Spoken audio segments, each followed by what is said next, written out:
வணக்கம் and welcome back to Idambalam entertainment. நான் உங்க கோமதி தேசி. நம்ம எல்லாருக்குமே ரீசெண்ட் டைம்ல ஒரு கிரஷ் இருக்கு அப்படின்னா, நம்ம எல்லாருக்கும் சொல்ல முடியாது. கேர்ள்ஸ் எல்லாருக்குமே ரீசெண்ட் டைம்ல ஒரு கிரஷ் இருக்கு அப்படின்னா, எனக்கு வந்து மணிகண்டன் அவர்கள தான் சொல்ல முடியும். ஏன் அப்படின்னா, அவர் ஒரு கதை சொல்ற விதமாகட்டும், ஒருத்தவங்கள்ட்ட பேசுற விதமாகட்டும், நெறைய விஷயங்கள் வந்துட்டு அவர் ரொம்ப கியூட்டா, அழகா, நுணுக்கமா சொல்லுவார்ல. ஸோ, அதனால நெறைய பேருக்கு வந்து மணிகண்டன புடிச்சு போச்சு.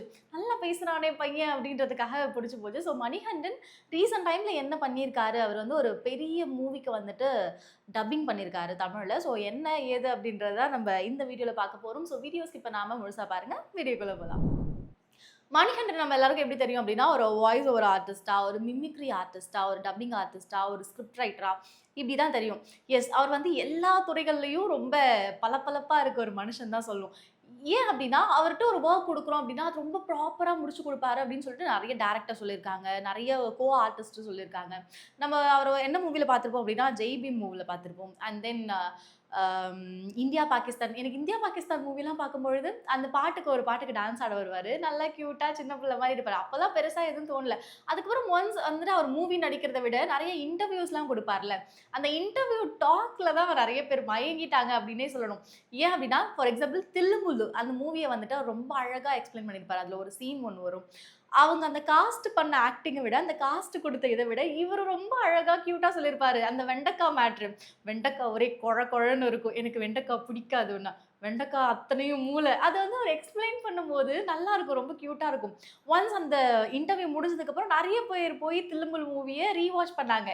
Include me. நானும் ஒரு மணிகண்டன் கண்ணி அப்டின்றத இந்த இடத்துல வந்துட்டு பதிவு செஞ்சுக்கணும். ஸோ தட் மணிகண்டன வந்து அந்த மாதிரியான விஷயங்களுக்கு நெறைய பிடிக்க ஆரம்பிச்சது. ஸோ நம்ம எல்லாருக்குமே தெரியும் காந்தாரா மூவி 2022ல கன்னடால வந்து ரிலீஸ் ஆச்சு. அண்ட் தென் பேன் இண்டியா ஒரு கொண்டாடுற ஒரு மூவியா அந்த மூவி இருந்துச்சு. இப்போ காந்தாரா மூவியோட சாப்டர் 1 ப்ரோமோ வந்து ரிலீஸ் ஆயிருக்கு. எனக்கு வந்து ஸ்டார்ட்டிங்லேருந்து அந்த ப்ரோமோ பார்க்கும்பொழுது ஒரு மாரி நான் அமைதியா பார்த்துட்டு உட்காந்துருந்தேன். இது வந்து ஓகேவா? எல்லாமே ஓகேவா? அப்படின்ற மாரி பார்த்துருந்தேன். நடுவுல வந்துட்டு ஏன் நாங்க வரக்கூடாதா? அப்படின்ற ஒரு வாய்ஸ் வந்தோனே ஏய் எங்கருந்து? யார் இது? அப்படின்ற மாரி இருந்துச்சு. சித்தப்பு நீ எங்க இங்க? அப்படின்ற மாரி இருந்துச்சு எனக்கு. அண்ட் தென் கமெண்ட் செக்ஷன்லாம் போய் பார்க்கும்போது எல்லாருமே வந்துட்டு என்ன கொஸ்டின் கேட்டிருந்தாங்க அப்படின்னா, "ஒரு வேள மணிகண்டனா இருக்குமோ? ஒரு வேள மணிகண்டனா இருக்குமோ?" அப்படின்னு. ஏங்க ஒரு வேலைலாம் இல்லங்க. எல்லாம் நம்ம ஆள் தான். ஒளிஞ்சிருக்கா இது அப்படி அப்படின்ற மாரி சீரியஸாவே ரொம்ப அழகா குடுத்திருந்தார். நெறைய பேரால அத கண்டுபிடிக்க முடியல. ஒரு 3 டேஸ் ஆக வந்துருந்துச்சுன்னு நெனைக்கிறேன். நெறைய பேரால அத வந்துட்டு கண்டுபிடிக்க முடியல. ஆனா சில பேர் வந்து கண்டுபிடிச்சுட்டு, "ஏங்க தலைவர் இங்க என்னமோ பண்றாரு வந்து பாருங்க" அப்படின்னு. ரிஷாப் ஷெட்டி அவருக்கு வந்துட்டு அவர் வந்து டப்பிங் குடுத்திருப்பாரு. அந்த கேஸ்டிங்க்கு, அவருடைய பாடி லாங்குவேஜ்க்கு சில வாய்ஸ்லாம் சூட் ஆகாது. ஃபார் எக்ஸாம்பிள் ஒரு சிங்கம் இருக்கு அப்டின்னா, சிங்கத்துக்கு வந்து பூனை வாய்ஸ் குடுத்தா நல்லா இருக்குமா? நல்லா இருக்காதுல்ல. ஆனா மணிகண்டன் வந்து குடுத்தது வந்து ரொம்ப பெர்ஃபெக்ட்டா மேட்ச் ஆயிருக்கு அப்டின்ற மாரி எல்லாருமே சொல்லிட்டு இருந்தாங்க. எஸ், ரிஷாப் ஷெட்டியுமே சொல்லியிருப்பாரு. எந்த அளவுக்கு மூவில வந்து ஆக்டிங் முக்கியமோ, அதே அளவுக்கு வந்து டப்பிங் ரொம்ப முக்கியம். ஏன்னா நம்ம டப்பிங் பண்றோம் அப்டின்ற போது, சில விஷயங்கள்லாம் ரொம்ப பார்த்து பண்ணணும் அப்டின்றது வந்து ரிஷாப் சொல்லியிருப்பாரு. அதே மாரி இந்த விஷயத்துல ரொம்ப பார்த்து பண்ணியிருக்காங்க அப்டின்னு தான் சொல்லணும். அண்ட் தென் எதனால மணிகண்டன் அவர்கள சூஸ் பண்ணியிருப்பாங்க அப்படின்னு என்ன கேட்டா, பெர்சனலா என்ன சொல்லுவேன் அப்படின்னா, வாய்ஸ் யூசுவலாவே பசங்களுக்கு ஒரு போல்டான ஒரு வாய்ஸ் இருக்கும். ஆனா மணிகண்டன் அவர்களுக்கு வந்து ரஸ்டிங்கான ஒரு வாய்ஸ் இருக்கு அப்படின்னு தான் சொல்லணும். அவர் பேசும்பொழுதே கேட்டுட்டே இருக்கலாமே அப்படின்ற மாரி ஒரு தோணும். ஒரு மொமெண்ட் தோணும்ல. அந்த மாரி தான் இருக்கும். அவருக்கு வந்து ரொம்ப ரஸ்டியான ஒரு லோக்கல் லாங்குவேஜ் எடுக்கிற ஒரு வாய்ஸ் வந்து அவருக்கு இருக்கு. ஸோ தட் ரொம்ப மேட்ச் ஆகும். ரொம்ப வந்துட்டு ரிலேட் பண்ணிக்கலாம் அப்படின்றதுக்காக அவருடைய வாய்ஸ் வந்து எடுத்திருப்பாங்க. ஏன்னா ஈஸியா கனெக்ட் ஆகக்கூடிய ஒரு விஷயம். எதெல்லாம் ஆடியன்ஸோட ரொம்ப ஈஸியா கனெக்ட் ஆகும் அப்படின்னா, வாய்ஸு, டயலாக் இதெல்லாம் வந்துட்டு ஈஸியா கனெக்ட் ஆகும். டயலாக் சொல்லும்போது தான் ஞாபகம் வருது.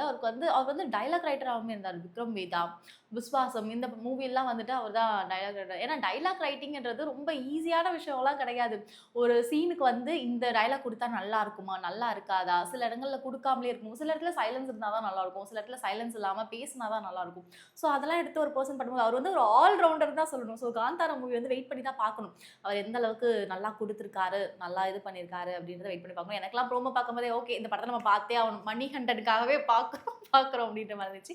என்னை மாரியே நெறைய பேர் வந்துட்டு மணிகண்டனுக்காகவே பார்ப்பீங்க அப்படின்னு நான் நெனைக்கிறேன். சம்வாட் அது நல்லாருக்கும் அப்படின்னு எனக்கு தோணுது. ஓகே. இது ஒரு பக்கம் இருந்தாலும், தனுஷ் அவர்களுடைய இட்லி கடை மூவியோடைய ட்ரைலர் பார்த்தோம். நல்லா இருந்துச்சு. எனக்கெல்லாம் அது பார்க்கும்பொழுது ஸ்டார்ட்டிங்ல வந்து ஒரு ஒரு ஜோன்ல வந்து அவர காமிக்கிறாங்க. ஒன்ஸ் எல்லாமே முடிஞ்சதுக்கப்புறம் கடைசியில இதான்டா நமக்கு அப்டின்ற மாரி இருந்துச்சு. ஓரளவுக்கு வந்து என்னால ஸ்டோரி கெஸ் பண்ண முடிஞ்சது. இதான் நடக்க போகுது. எனக்கு தெரிஞ்சிருச்சு அப்டின்ற மாரி இருந்துச்சு. அதே மாரி நெறைய பேர் பார்க்கும்பொழுது நெனச்சிருப்பாங்க. இதான் நடக்க போகுது அப்டின்ற மாதிரி. ஸோ நெறைய பேர் என்ன சொல்லியிருந்தாங்க அப்டின்னா, கமெண்ட் செக்ஷன்ல அசுரன் மூவியோடைய கேரக்டர் மாரி இருக்கே! பயங்கரமா இருக்கே! கெட்டப் எல்லாம் பயங்கரமா இருக்கே! அப்டின்ற மாரி சொல்லியிருந்தாங்க. ஸ்டார்ட்டிங்ல வந்து அவர் வந்து எல்லாமே ரொம்ப பாலிஷா அது மாரிலாம் காமிச்சுட்டு, எண்ட் ஆஃப் த டேன்னு ஒரு இது வரும்ல. எண்ட் ஆஃப் த டேல வந்துட்டு, இதுதான் நமக்கு அப்டின்ற மாரி ஒரு விஷயத்த காமிச்சிருப்பாங்க. மேபி வந்து ஒரு சிச்சுவேஷனால காமிச்சிருக்கலாம். இல்ல சிச்சுவேஷன் இல்ல அப்டின்னா, ஒரு விஷயத்த நம்ம கொண்டு போணும்னு நெனைப்போம்ல. தலைமுறை தலைமுறையா கொண்டு போணும்னு நெனைப்போம்ல. அந்த மாரி காமிச்சிருக்கலாம். எனக்கு ஓரளவுக்கு ஸ்டோரி தெரிஞ்சுச்சு. இதாங்க கதை எனக்கு தெரியுங்க அப்டின்ற மாரி இருந்துச்சு. ஸோ மூவி ரிவ்யூ பண்ணும்போது நான் சொல்றேன். இல்ல சொல்லக்கூடாது. தப்பு. ரொம்ப தப்பு. ஸோ தட் ஓரளவுக்கு தெரிஞ்சுச்சு. அண்ட் தென் இது எதுக்கு நம்ம இப்ப பேசுறோம் அப்டின்னா, நேத்து கூட ஒரு வீடியோ போட்டிருந்தோம் நம்ம சேனல்ல. என்ன அப்டின்னா, வடிவேலு வந்துட்டு யூடியூபர்ஸ வந்து ரொம்ப தப்பா பேசியிருந்தாரு. 10 யூடியூபர்ஸ்க்கு ஆப்பு வச்சா தான் சரியாகும் அப்டின்ற மாரிலாம் பேசிட்டு இருந்தாரு. எதுக்கு அப்டின்ற மாரி நம்ம பேசியிருந்தோம். இப்போ தனுஷ் அவர்களே தன்னுடைய ப்ரீ ரிலீஸ் ஈவென்ட்க்கு இட்லி கடையுடைய ப்ரீ ரிலீஸ் ஈவென்ட்க்கு கோசு அவர்களை அன்புடன் கெஸ்ட்டா அழைத்திருக்காரு. யார் கோசு அப்டின்னா தெரியும்னு நெனைக்கிறேன். கோபி சுதாகர் அவங்கள வந்துட்டு கெஸ்ட்டா கூப்ட்டுருக்காரு. இப்ப அவங்கள கெஸ்ட்டா கூப்ட்டதோ, இல்ல வந்ததோ, பேசினதோ எதுவுமே நமக்கு இஷ்யூ கிடையாது. அவங்க ரொம்ப நல்லாவே அந்த ஸ்டேஜ்ல பேசியிருப்பாங்க. எதனால கூப்ட்டுருப்பாரு அப்டின்னா, பிகாஸ் ஆஃப் அவங்க வந்து ரொம்ப ஒரு ஃபேமஸான யூடியூபர். இப்ப வந்து கோபி சுதாகர் ஏதாவது ஒரு வீடியோ போட்டாங்க, பரிதாபங்கள்னு ஒரு வார்த்தை எடுத்து விட்டாலே, நெறைய பேர் வந்து பார்க்குறாங்க. அது வந்து ரசிக்கிறாங்கன்றத விட, அத வந்து உள்ள கொண்டு போறாங்க. ஓகே. அது வந்து சோஷியல் சம்மந்தப்பட்ட விஷயமாக இருந்தாலும், இல்ல காமெடி சம்மந்தப்பட்ட விஷயமாக இருந்தாலும், சோ தட் பீப்பிள் வந்து இன்ஃப்ளூயன்ஸ் ஆகுறாங்க. நம்மளே வந்துட்டு ஒரு வீடியோ போட்டிருந்தோம். என்ன அப்டின்னா, அந்த டாக்ஸ் பரிதாபங்கள், ஸ்ட்ரே டாக்ஸ் பரிதாபங்கள் அப்டின்னு சொல்லிட்டு ஒரு வீடியோ போட்டிருந்தாரு. அதுக்கு வந்து நெறைய பேர் கத்திட்டு இருந்தாங்க. இந்த மாரிலாம் பண்றாங்க, அந்த மாரி பண்றாங்க. சோ ஒரு இஷ்யூ நடக்குது அப்டின்னா, அது சமூக ரீதியாக இருந்தாலும், இல்ல காமெடியா இருந்தாலும், அத வந்து கொண்டு போய் சேர்க்குறாங்க அப்டின்றதுனால தான் தனுஷ் அவர்கள் கூப்ட்டுருக்காரு. எஸ். அந்த இட்லி கடை ஈவென்ட் ப்ரீ ரிலீஸ் ஈவென்ட்ல என்ன நடந்திருக்கும் அப்டின்னா, அவங்க வந்து ஒரு 5 கொஸ்டின்ஸ் எடுத்துட்டு வந்தோம். நாங்க இதெல்லாம் கேட்குறோம், அதெல்லாம் கேட்குறோம் அப்டின்னு. அது வந்து கமர்ஷியலா இருந்தாலும், பாலிட்டிக்கா இருந்தாலும் அது அவங்களுடைய பாடு. நமக்கு வந்து அது பிரச்சனை கிடையாது. இப்போ வடிவேலு அவர்கள் பேசியிருப்பார்ல, எனக்கு வந்துட்டு யூடியூபர்ஸ் வந்து 10 பேருக்கு ஆப்பு வைக்கணும். மூவிஸ கெடுக்குறது அவங்க தான் அப்டின்னு. நீங்க சொல்றீங்கல்ல மூவிஸ கெடுக்குறது அவங்க தான். ஆப்வியஸா அவங்க கிடையாது. அவங்க வந்துட்டு மூவிஸ எந்த அளவுக்கு அவங்களால நல்லா அந்த ரிவ்யூ குடுக்க முடியுமோ, அந்த அளவுக்கு தான் குடுக்க முடியும். நம்ம வந்து ஒரு விஷயம் பண்ணிட்டு, அது வந்து பண்ணவே இல்ல அப்டின்றதுக்காக நம்மளால சொல்ல முடியாதுல்ல. இது வந்து நாங்க எவ்ளோ காசு குடுத்தாலும் நாங்கலாம் சில விஷயம் பண்ண மாட்டோம். அந்த மாரி ஒரு விஷயம் தான் இது. ஒரு மூவி பார்க்குறோம் அப்டின்னா, அந்த மூவில வந்துட்டு என்ன இருக்கோ அத தான் சொல்ல முடியும். நீங்க ஒண்ணு பண்ணி, நாங்க ஒண்ணு சொல்லி, எதுக்கு தேவையில்லாம அப்புறம் ஆடியன்ஸ் போட்டு எங்கள அடிப்பாங்க. ஓகேடா ₹200 வாங்கிட்டாங்க இவங்க, ₹300 வாங்கிட்டாங்க. அப்புறம் நாங்க அடி வாங்க வேண்டியதா இருக்கும். ஸோ தட் ஒரு மூவி பார்க்குறாங்க அப்டின்னா, ரொம்ப காமனா தான் அத வந்துட்டு டெலிவர் பண்ணுவாங்க. இப்போ தனுஷ் அவர்கள் பண்ணது வந்து எந்த அளவுக்கு கான்ட்ரோவர்சி ஆயிருக்குன்னா, ஒரு பக்கம் வடிவேலு என்ன சொல்லிட்டு இருக்காரு அப்டின்னா, 10 யூடியூபர்ஸ்க்கு வந்து ஆப் வைக்கணும், இது பண்ணணும் அப்டின்ற மாரி பேசிட்டு இருக்காரு. இன்னொரு பக்கம் தனுஷ் அவர்கள் ஒரு ஃபேமஸான யூடியூபர்ஸ ஸ்டேஜ்ல கூப்பிட்டு வச்சுட்டு ஒரு கெஸ்ட்டா கூப்பிடுறாங்க அப்டின்னும் பொழுது, "என்ன நடக்குதுங்க?" அப்டின்ற மாரி ஒரு கேள்வி வந்துட்டு இருக்கு. என்ன நடந்தா நமக்கு என்ன நடந்தா நமக்கு என்ன? நம்ம பாட்டுன்னு நம்ம வேலைய பார்த்துக்கிட்டு அமைதியா இருந்துடணும். ஸோ ஒரு மூவி வருது அப்டின்னா, அந்த மூவிய ரிவ்யூ பண்றதால ஒரு யூடியூபர் கெட்டவர் ஆயிடுறாரா அப்டின்னு கேட்டா, வடிவேலு அவர்களுக்கு அப்டிதான் தெரியுது போல. தனுஷ் அவர்களுக்கு அப்டி தெரியவில்லை என்ற காரணத்தால் தான் கோசு அவர்களை வந்து கெஸ்ட்டா அழைச்சிருக்காரு. எனக்கு தெரியல எதனால இவங்க 2 பேருக்குள்ள ஏதாவது பிரச்சனையா? அப்டின்ற மாரி வெளிய பேசிக்கிறாங்க. நான் அந்த மாரிலாம் எதுவும் பேசல. நான் வந்து அந்த மாரியான விஷயங்களுக்குலாம் தலையிட மாட்டேன். இவரு வந்து இந்த மாரி சொல்லிட்டு இருக்காரு. இந்த நேரத்துல ஆப்வியஸா எல்லாருக்குமே தோணும்ல. இவரு வந்து இவ்ளோ ஒரு பெரிய விஷயம் சொல்லிட்டு இருக்காரு. 10 யூடியூபர்ஸ புடிச்சு ஆப் வைக்கணும் அப்டின்னு சொல்லிட்டு இருக்காரு. புடிச்சு இது பண்ணா தான் சரியாகும்னு சொல்லிட்டு இருக்காரு.